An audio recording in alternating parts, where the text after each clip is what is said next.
کا دن آیا. کئی دفعہ صحابہ کہے فتح نہیں ہوئی. میرے رسول نے فرمایا سویرے میں جھنڈا دوں گا اور جس کو دوں گا اسے اللہ فتح دے گا. حضرت سیدنا ابو ہریرہ کہتے ہیں میں نے کان میں پوچھا, میں نے کہا حضور وہ کون ہے جس کو آپ جھنڈا دیں گے؟ چلے مجھے کان میں بتا دیں وہ کون ہے. تو حضور نے فرمایا اس کا تعارف یہ ہے کہ وہ خدا سے بھی پیار کرتا ہے, محمد مصطفیٰ سے بھی پیار کرتا ہے. حضور کوئی ایک تعارف اور, تو حضور نے فرمایا خدا رسول بھی اس سے بڑا پیار کرتا ہے. حضرت علی صحابہ کہتے ہیں سارے منتظر رہے. حضرت عمر کہتے ہیں میں سویا ہی نہیں ساری رات کہ میرے ہاتھ جھنڈا آنے والا, سویرے مجھے ملے گی فتح کی ندید اور خوشخبری. فرماتے ہیں میں سویا ہی نہیں. حضرت علی سے پوچھا آپ کدھر تھے؟ جناب علی شیر خدا رضی اللہ تعالیٰ عنہ فرماتے ہیں میں تو اپنے کمرے میں سو رہا تھا, میری تو آنکھوں میں تکلیف تھی, میں سویا ہوا تھا. پتہ کیا بنا, کوئی آیا لے کے چلا گیا, کوئی عمر بھر بھی نہ پا سکا. میرے مولا تجھ سے گلا نہیں, یہ تو اپنا اپنا نصیب. حضور سید عالم صلی اللہ علیہ وسلم نے فرمایا این علی ابن ابی طالب, علی ابن ابی طالب کو بلاؤ. حضرت علی رضی اللہ تعالیٰ عنہ آئے تو آنکھوں کے اوپر ہاتھ رکھے ہوئے کہ یا رسول اللہ میری آنکھوں میں درد ہے. فرمایا ہاتھ پیچھے کر, اللہ نے تیرے ہاتھ پہ فتح لکھ دی ہے, پیچھے کر ہاتھ. حضرت علی کہتے ہیں حضور نے لعاب دہن لگایا میری آنکھوں پہ, مجھے پہلے سے بھی زیادہ بہتر نظر آنا شروع ہو گیا. حضرت علی شیر خدا ایک ہاتھ میں تلوار, ایک ہاتھ 40 گز اونچا تھا خیبر کا دروازہ اور 40 گز چوڑا تھا. حضرت علی شیر خدا کہتے ہیں میں اللہ اکبر کے نعرے لگاتا میدان میں گیا, اللہ اکبر کے نعرے. میں رسول اللہ کا بھیجا گیا تو میں شان سے گیا کہ میں نے سیدھے ہاتھ میں تلوار تھی, الٹے ہاتھ سے پکڑ کے میں نے 2-3 دفعہ دروازے کو ہلایا اور اللہ اکبر کہہ کہ جب میں نے پھینکا تو 40 گز دور جا کے گرا. 40. حضرت علی نے نا کوفے میں دعوت کی لوگوں کی, جب آپ امیر المومنین تھے دعوت کی, سب لوگ آئے. ایک نوجوان آیا جس نے شورا سنا تھا پر حضرت علی کو دیکھا نہیں تھا, اور حضور نے فرمایا نظر الی وجہ علی عبادہ, میرے علی کا چہرہ دیکھنا بھی عبادت ہے. تو ایک صحابی نے کہا حضور جو نہ دیکھ سکے, فرمایا ذکر علی عبادہ, ان کے لیے علی کا ذکر کرنا عبادت ہے, علی کا تذکرہ کرنا بھی ان کے لیے عبادت. حضرت علی کو دیکھا نہیں تھا. جوان کہتا جب میں آیا نا میں نے لوگوں سے پوچھا وہ بوڑھے مولا علی کدھر ہے جنہوں نے خیبر کا دروازہ توڑا تھا, بڑی شہرت ہے, کدھر ہے؟ کہتے حضرت علی صاحب نے بیٹھے تھے, مجھے کسی نے کہا وہ بیٹھے ہوئے. میں گیا تو حضرت علی اخروٹ کھا رہے تھے, تو پورا زور لگا رہے ہیں تو اخروٹ کوئی نہیں ٹوٹتا, پورا زور 2-3 دفعہ کبھی اس دانت میں کبھی اس دانت میں, ٹوٹتا ہی نہیں. کہتے میں ہنسنے لگا تو حضرت علی نے مجھے پاس بلایا, کہا بیٹے ادھر آ. تو میں گیا تو کہنے لگے کیا سوچ رہا ہے؟ کہتے میں ڈر گیا. میں نے کہا حضور کچھ بھی نہیں. لیکن نہیں جو سوچ رہا تھا تو بتا. میں نے کہا نہیں کچھ نہیں. فرمانے لگے میں بتاؤں تو کیا سوچ رہا تھا؟ بتاؤں؟ کہ حضور بتائیے. آپ فرمانے لگے تو سوچ رہا تھا بابے سے اخروٹ تو ٹوٹتا نہیں, خیبر کیسے توڑ دیا تھا؟ تو سوچ رہا تھا کہ اس سے اخروٹ تو ٹوٹتا نہیں تو خیبر کیسے توڑا تھا؟ فرماتے ہیں میں نے کہا میں یہی سوچ رہا تھا. یہ جب عرض کیا نا تو فرماتے ہیں شیر خدا کا رنگ ہی بدل گیا. پہلے مسکرا رہے تھے پھر انداز بدل گیا. انہوں نے اپنے منہ سے وہ جو خروٹ لگا تھا جھاڑا, ہاتھ منہ جھاڑے, امامہ سیدھا کیا اور فرماتے ہیں شیر خدا بن کے بیٹھ گئے. کہنے لگے بیٹے اخروٹ کو چھوڑ, کوئی خیبر آ تو لا, میں ابھی بھی توڑنے کو تیار ہوں. خیبر کوئی ہے تو لا, میں ابھی بھی توڑنے کو. دیواریں ہلتی رہتی ہیں اور در کانپ جاتا ہے. علی کا نام سن کے اب بھی خیبر کانپ جاتا ہے. میں تو اس کو چھوڑ اخروٹ کو تو لا. کہتے ہیں میں نے کیفیت دیکھی تو حضرت علی کا تو رنگ ہی بدل گیا. میں نے کہا واقعہ یہ توڑ ڈالیں گے, یہ خیبر آج بھی یہ توڑ ڈالیں گے, کیفیت ہی بدل گئی. فرماتے ہیں شیر خدا مسکرائے, کہنے لگے بیٹا ڈرنا, مسئلہ سمجھ. کہا حضور کیا ہے؟ آپ فرمانے لگے اخروٹ میں جسم کی قوت سے توڑ رہا ہوں اور خیبر میں نے اپنے ایمان کی قوت سے توڑا تھا. میرے ایمان میں آج بھی بڑی قوت ہے. آج بھی اگر کفر للکارے گا, آج بھی اگر دین کا دشمن للکارے گا, علی کا جذبہ جہاد آج بھی بڑا جوان ہے. غیرت ایمانی آج بھی بڑی, دین کے ساتھ وفا کا رشتہ آج بھی بڑا میرا جوان ہے. تو بتا کوئی خیبر توڑنا ہے تو حضرت علی شیر خدا, ہر جگہ قربانی حضرت علی کی. جب مدینے میں نا حضور نے سب کو انصار اور مہاجرین کو بھائی بھائی بنا دیا تو حضرت علی چپ کر کے کھڑے ہیں. حضور نے فرمایا کیا سوچ رہے ہو؟ کہا حضور مجھے بھی تو کسی کا بھائی بنائے نا. حضور نے فرمایا انت اخی فی الدنیا والآخرہ، تو دنیا میں بھی میرا بھائی ہے، آخرت میں بھی میرا بھائی ہے. امام راضی نے لکھی ہے ایک بات، بڑی عجیب بات لکھی. امام راضی کہتے ہیں زمین پہ نبی پاک نے حضرت علی کو بھائی بنایا تھا تو آسمانوں پہ جبریل امین نے حضرت میکائیل کو بھائی بنا لیا. تو رب کریم نے پوچھا کیوں بھائی بن گئے ہو؟ کہا تیرے محبوب کا جلوہ دیکھ کے بن گئے.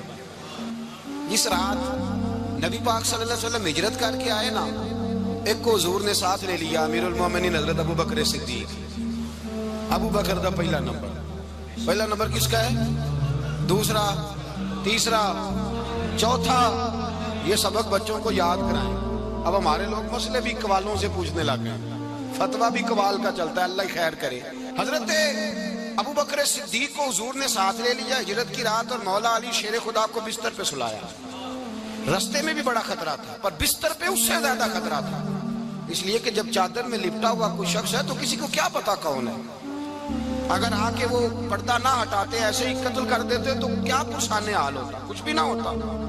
امام راضی کہتے ہیں رب کریم نے فرمایا جبرائیل میکائیل تم دونوں کہتے تھے ہم بھی بھائی بھائی بن گئے، بتاؤ تم میں سے کوئی ایک دوسرے پہ جان قربان کرے گا جان؟ فرشتے خاموش ہو گئے. تو رب نے فرمایا اب نیچے ذرا جلوے تو دیکھو، علی میرے رسول پہ جان قربان کر رہا ہے، جاؤ دیکھو نا جا کے جلوے، تم تو بھائی بھائی بنے تھے.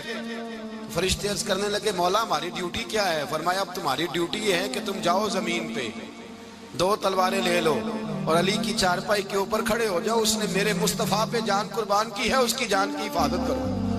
وہاں کھڑے ہو جاؤ. فرشتے بھی کرتے ہیں تعظیم میری، فدا ہو کہ ان پر یہ عزت ملی ہے. حضرت شیر خدا مولا علی ہر میدان میں اول، ہر جنگ میں پہل. السابقون السابقون اولئک المقربون. اللہ فرماتا ہے سبقت لینے والے سبقت لے گئے، آگے گزرنے والے آگے گزر گئے، اور یہی لوگ ہیں جنہیں رب کا قرب نصیب ہوا. حضرت علی نے مکان نہیں بنایا، ساری زندگی مکان نہیں بنایا، کوئی کاروبار نہیں کیا ساری عمر. اب اس پہلو پہ بھی ذرا غور کریں. حضرت علی رضی اللہ تعالیٰ عنہ نے کوئی بینک بیلنس نہیں بنایا. صحابہ کرام علیہم رضوان فرماتے ہیں بڑے بڑے رشتے آئے سیدہ فاطمہ کے لیے، بڑے بڑے امیر کبیر لوگوں. حضور نے فرمایا میں رب کے فیصلے کا انتظار کر رہا ہوں. ایک دن تینوں یار ان لوگوں کا خلوص دیکھے مولا علی کے ساتھ، حضرت ابو بکر، حضرت عمر، حضرت عثمان. حضرت علی ایک یہودی کے باغ میں مزدوری کر رہے تھے تو وہاں گئے اور جا کے کہا علی تو حضور سے سیدہ فاطمہ کا رشتہ کیوں نہیں طلب کرتا؟ تو حضرت علی کہنے لگے بھائیو نہ مکان ہے، نہ گھر ہے، نہ کچھ ہے، رشتہ کیسے مانگ لوں؟ کہا تو جا تو صحیح، ہمیں تو لگتا ہے رسول پاک تیرا انتظار کر رہے ہیں. مولا علی شیر خدا کہتے میں گیا اور جب میں حضور کی بارگاہ میں گیا تو انہوں نے مجھے تیار کر کے بھیجا، مجھے لفظ بھی سکھائے کیا کہنے ہیں. لیکن جب میں وہاں پہنچا نا تو میرے اندر طاقت ہی ختم ہو گئی بولنے کی. سلام لے کے تو حضور کے پاس بیٹھ گیا. حضور نے فرمایا علی کیسے آئے ہو؟ تو میں خاموش. پھر پوچھا کیسے آئے ہو؟ میں خاموش. پھر پوچھا کیسے آئے ہو؟ میں خاموش. کہتے دلوں کا حال جاننے والے رسول نے فرمایا علی فاطمہ کے لیے آئے ہو؟ فاطمہ کے لیے آئے ہو؟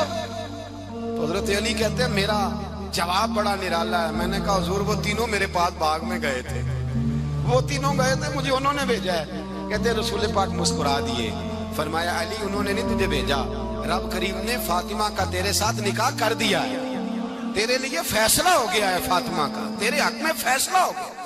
حضرت علی سیدہ فاطمہ کو بیاہ کے لے گئے تو حضرت زید بن حارثہ کے مکان میں کوئی مکان نہیں. وہ بھائی تو دولت دیکھ کے بیٹی کی شادی کرتا ہے، سرمایہ دیکھ کے پھر دعا کراتا ہے، دعا کریں اللہ میرے داماد کو ہدایت دے دے. میرے رسول نے بیٹی کی شادی کی تقوی دیکھ کے، پرہیزگاری دیکھ کے، دینداری دیکھ کے اس شخص کو بیٹی دی جو السابقون السابقون کے درجے میں شامل، جو ان الذین آمنوا وعملوا الصالحات اولئک هم خیر البریہ کے درجے میں شامل، ان کو اپنی بیٹی دی. حضرت علی شیر خدا رضی اللہ تعالیٰ عنہ فرماتے ہیں کہ سیدہ فاطمہ الزہرا کو میں بیاہ کے لایا، سارے گھر کے کام حضرت فاطمہ نے کیے. میں مزدوری کرتا 2 گھنٹہ یا 1.5 گھنٹہ، زور سے اثر کے درمیان کام کرتے. 2 کلو کھجوریں ملی تو مولا علی نے اٹھا کے اپنی کمر پہ رکھی، باغ کا مالک کہنے لگا علی تھوڑا کام اور کر لو. فرمایا 2 کلو ہو گئیاں بڑی ہیں, 1 کلو میرے بچے کھائیں گے, 1 کلو مدینے کے غریب بچے کھائیں گے. تو کہا علی کل کیا کرو گے؟ فرمایا کل جو رب زندگی دے گا وہ روزی بھی دے گا. تو بندہ مشورہ دینے لگا. مشورہ بھی ہوتا ہے نا قریب سے, مشوروں والے بھی بڑی خرابی کرتے ہیں اللہ ماشاءاللہ. کہا علی جائز پیسے تو کٹھے کر لینے چاہیے, کیا حرج ہے, جائز کٹھے کر لیں. تو شیر خدا نے ایک جملہ کہا پر شیروں جیسا کہہ دیا. حضرت علی فرمانے لگے مال حرام ہو تو عذاب ہوتا ہے, حلال ہو تو حساب ہوتا ہے. لہذا نہ میں عذاب والا کام کرتا ہوں نہ حساب والا کام کرتا ہوں, میں کٹھے ہی نہیں کرتا. نہ بندہ عذاب کے چکر میں پڑے نہ عذاب کے چکر میں پڑے, میں اس رستے جاتا ہی نہیں. مولا کائنات شیر خدا. اور بھائی حضرت سیدنا ابو ہریرہ رضی اللہ تعالیٰ عنہ فرماتے ہیں میں جب اس بات کو یاد کرتا ہوں تو آج بھی رو پڑتا ہوں. کون سی بات؟ فرمانے لگے میں کوفے کے بازار سے گزر رہا تھا تو مولا علی شیر خدا کوفے کے چوک میں کھڑے تھے اور ہاتھ میں زرہ پکڑی ہوئی تھی, وہ والی زرہ جو بدر میں بھی ان کے پاس تھی, وہ والی زرہ جو احد, حنین, خندق اور خیبر میں بھی ان کے پاس تھی. زرہ پکڑی حضرت علی نے اور شیر خدا کہہ رہے ہوں بھائیو میری زرہ خرید لو. میری زرہ, امیر المومنین ہے اس وقت, امیر وقت ہے, بادشاہ ہے, کوفے کے بازار میں, او بھائی میری زرہ خرید لو. یہ بڑی نسبت والی ہے, بدر, احد, حنین میں میرے ساتھ رہی. اور شیر خدا فرماتے کیا ہیں؟ فرماتے ہیں جب علی نے یہ لفظ کہے تو میری چیخیں نکل گئی. حضرت علی فرمانے لگے اگر میرے پاس نیا طامت خریدنے کے پیسے ہوتے تو میں اسے کبھی نہ بیچتا. نیا طامت خریدنے کے پیسے ہوتے تو میں کبھی نہ بیچتا. حضرت علی رضی اللہ تعالیٰ عنہ نے وہ زندگی گزاری, با پردہ, پرہیزگاری, درویشی, سادگی, ساری زندگی کسی کا شکوہ نہیں کیا مولا علی نے.